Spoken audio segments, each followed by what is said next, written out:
Just because you went through some stuff that was hard, you want it to be worse for the people that are coming up now? Let's try let's try Bow Wow. Let's try some let's try some Bow Wow comments. Bow Wow is upset, and he's mad because he wants to bring back artist development because a lot of trash has been put out. He's just been listening to JD because this is literally the same sentiment that JD said like a month ago. I don't know though, man, because he said, because we talked about A&Rs and we've talked about it, but Bow Wow came out and said, "Can we please bring back artist development?" That's exactly what JD said though a month ago. So you think he biting? You think he biting JD? Because I ain't hear JD. JD wrote all his lyrics, so you know how that goes. I didn't hear JD call any artist trash. Well.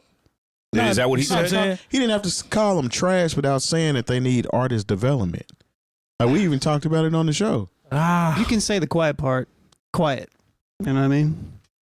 Well, he doesn't have to be specific and say you're trash. Why do you have what's your take on this? I mean, it says DJ Envy disagrees. So DJ Envy, once Bow Wow said, basically bring back A&Rs, people putting out trash music. The music sounds the same tempo, same vibe, the stuff that we've heard. Yeah, the stuff that works. The stuff that definitely works. We talked about the algorithm earlier. Envy said, I think it's just a matter of time.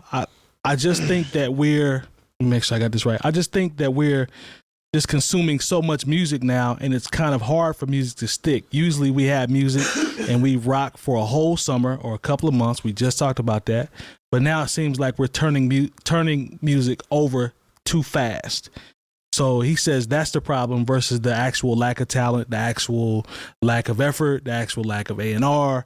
It's just that the music comes out too fast now. That's what everybody wants it now. Everybody's like the blueberry chick. Not the blueberry chick. Remember the chick on Charlie and the Chocolate Factory? Mm-hmm. They wanted it now, and she got put out first. I think she's the first person that left. Or was it that fat boy? Didn't he kill all those people in that movie? He did. It's actually a horror movie.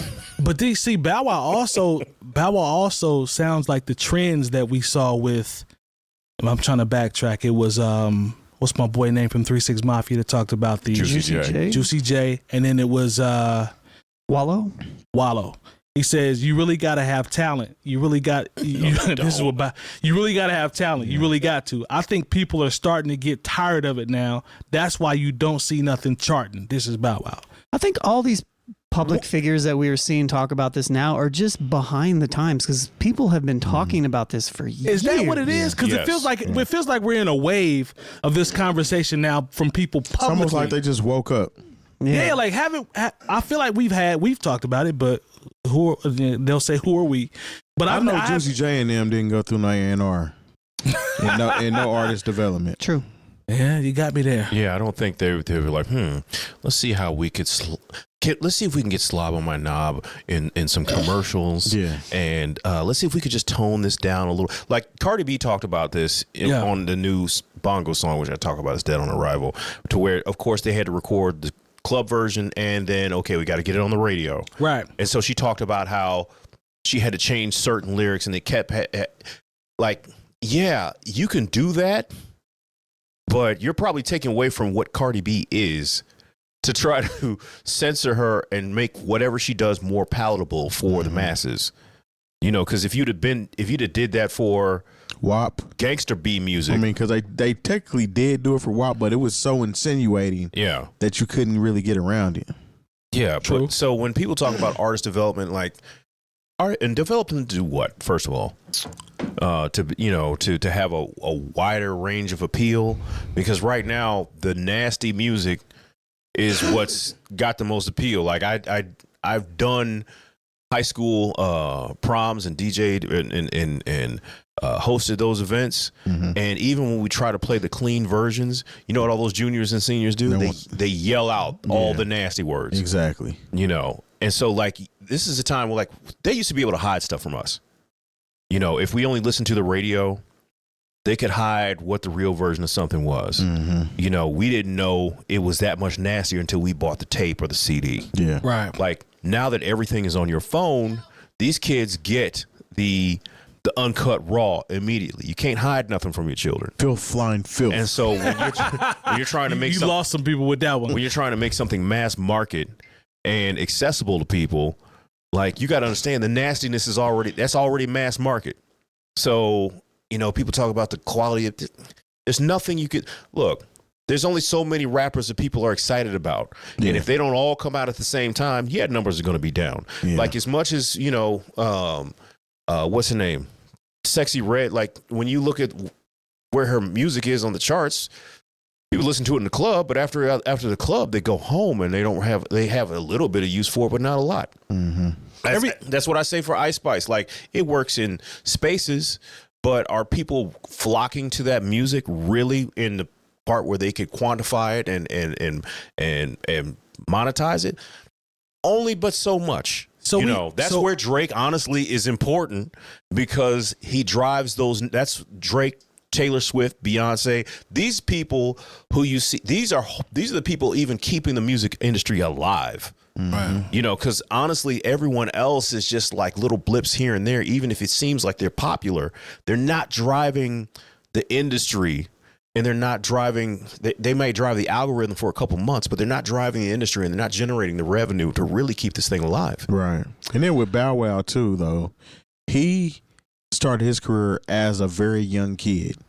So he had to go through artist development. He had to develop into an artist.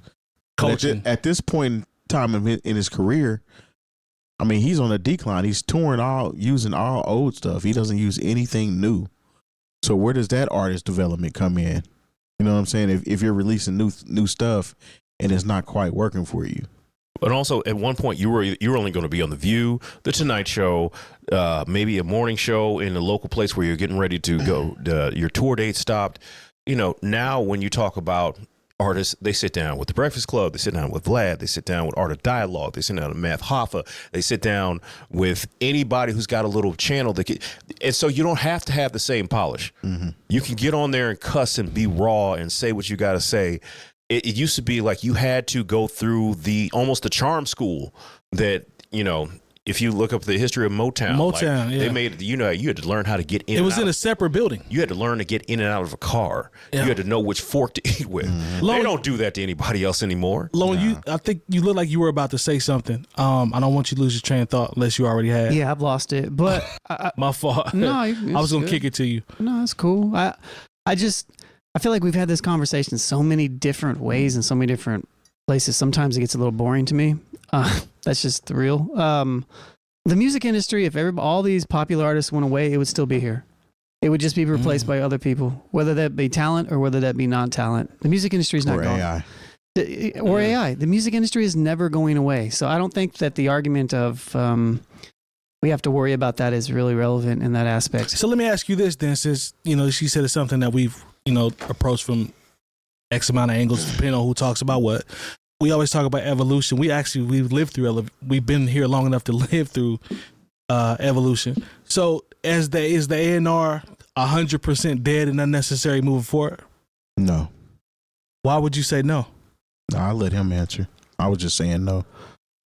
Because it sounds like it's like, the music industry is going to be here, which it will, but so many people are speaking like the A&R, the music. I don't care about so many people. So there we go. What I'm saying is it doesn't matter.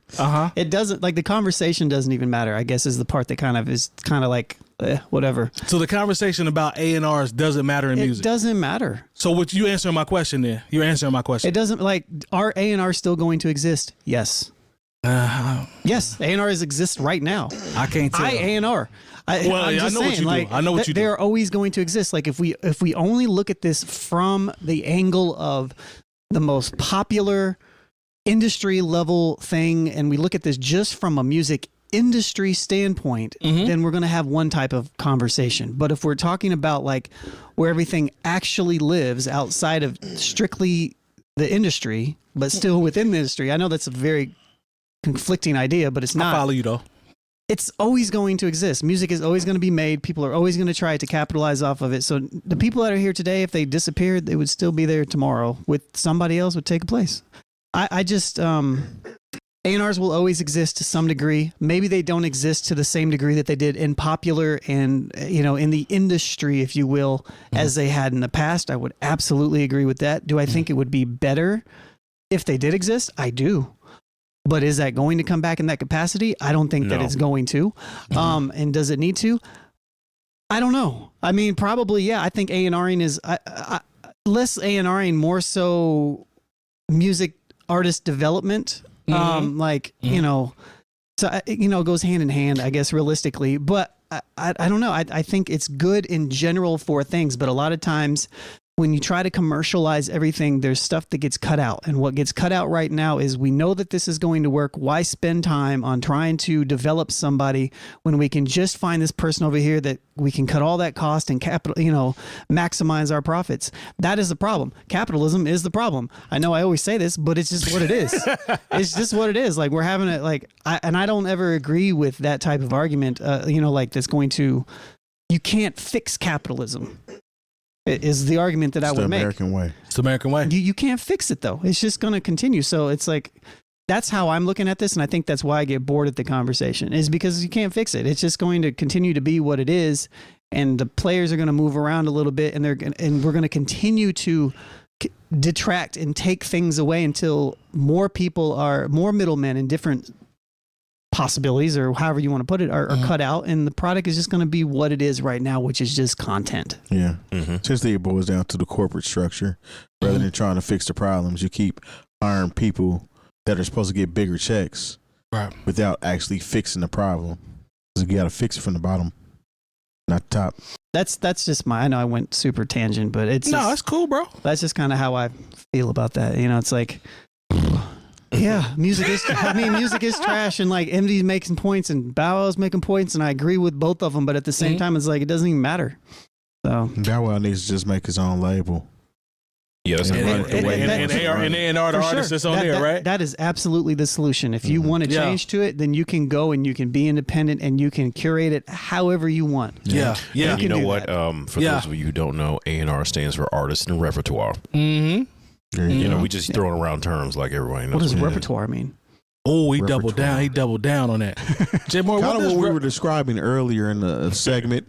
We were talking about, you know, dressing up and being presentable. Yeah. What's in your repertoire? What's in your bag? Definitely. So what you're saying is that they help the people cut the labels off. Yeah. Your presentation. Just wear what you got, what you had on when you got off the bus. Yeah. I think that's okay. You know what, Lone? To I guess to put an end on everything. At the end of the day, you're right, because no matter what the conversations are, I don't see anything that has changed. Nothing can change. Nothing can, like you said, it's not going to change. It's and I think part of it is because Bow Wow comes from a time where there really were gatekeepers. True. You know, and so when he sees artists, Bow Wow had to work as a youngster to get to the point. He was discovered at a Snoop Dogg show. Snoop couldn't handle. He didn't have time to develop him. Right. He in turn handed him over to JD. JD coached him, brought him up, wrote his rhymes for him. Yep. Made him an artist. You have Bow Wow. He presented him to the world. Bow Wow became a successful artist. You know what I'm saying? He didn't have to do the internet, and things didn't exist for an artist to blow up like that. Right. I mean, essentially. And we talked about this and gave him his props. Soulja Boy is the first artist to capitalize off the internet. You know what I'm saying? Yeah, in for sure. that capacity, as an adolescent, essentially. You know what I'm saying? So true. But I think also, you know, I can say it's a little bit of hate, because think about it. From who? Bow Wow. You think there's a little bit of hate from him? Because here it is, Bow Wow. You know, he went through all of this. He had to play the game. Yep. And then you see other people that don't have to. You see people who come in and they do things their way, and this is the thing: the people picked. You can get mad at Glorilla or whoever, but the people pick Glorilla. Time out, real quick. I'm coming to you, Jay Moore. I'm going to challenge that. So, could it be? Because what you're saying on face value sounds right. Maybe he's just hating because he had to go through boot camp. I'm paraphrasing. He had to go through boot camp. Yeah, and he sees people that just show up with a video that looks like they shot it on iPhones. Right. And, you know, the you shoot a good video on an iPhone. You can. But, you know, you can on the Galaxy too, though. Bow Wow's day, you had to buy film stock. But what I'm saying is, a director. Yeah. But here's my thing, though. A video might cost you on a low end $300,000. Here's my devil's advocate to that. Can it be outside of the boot camp concept? Can it be that he just cares about the fact that music is trash and everything sounds the same, and he's just That's saying his that? opinion. That is his opinion, but what I'm saying is, can't that be genuine? It's both. It It's can both. You can hate and still feel that way. and it can be. It can be. I'm just throwing it out there. Because it's true. I mean, what Bow Wow is saying is true. Okay. I agree. But it can still be rooted in a little bit of like bitterness. A little bit of jealousy. In the same way where if you ever talk to an older person and they, I had this conversation with my mom the other day and it was kind of a joking conversation, but it was about, like we were talking about my brother decided to take some time off and he's been working constantly since he graduated college for 12 years. And I was like, he'll be fine. He'll be fine. I was like, let him do it. He's like, well, she said something. I was like, I had to work every day. I was like, so you want people that are younger than you to suffer through the same things that you did? Yeah, and I was kind of joking with her and I was like, nah, screw all that. Like, let him do what he wants to do. But it's the same mindset of like, just because you went through some stuff that was hard, you want it to be worse for the people that are coming up now? Come on, listen. I work at a company just like that right now that the OGs want you to have it the same way that they had it. Well, times have changed, right? For the better, man. So I don't need to go through that. No, you know what I'm saying. Luckily, I mean, you went through that, so I don't have to go through that. That's the point. You know what I'm saying? Hov did that, so hopefully you don't have to go through that. I mean, just think about all these artists, like, because whether it be because they can do more shows, because they figured out how to work the streaming game, like. These artists are getting caked up. They are living way better than artists who actually sold things. Yeah, true.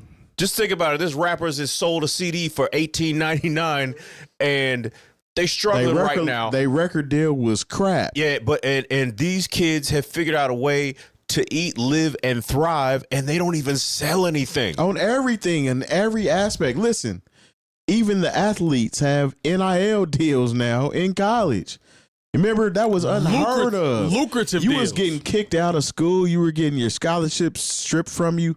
If any boosters was giving you any kind of money. They treated you like you were a criminal if somebody gave you a couple $100 so you could eat on the weekend. Come on.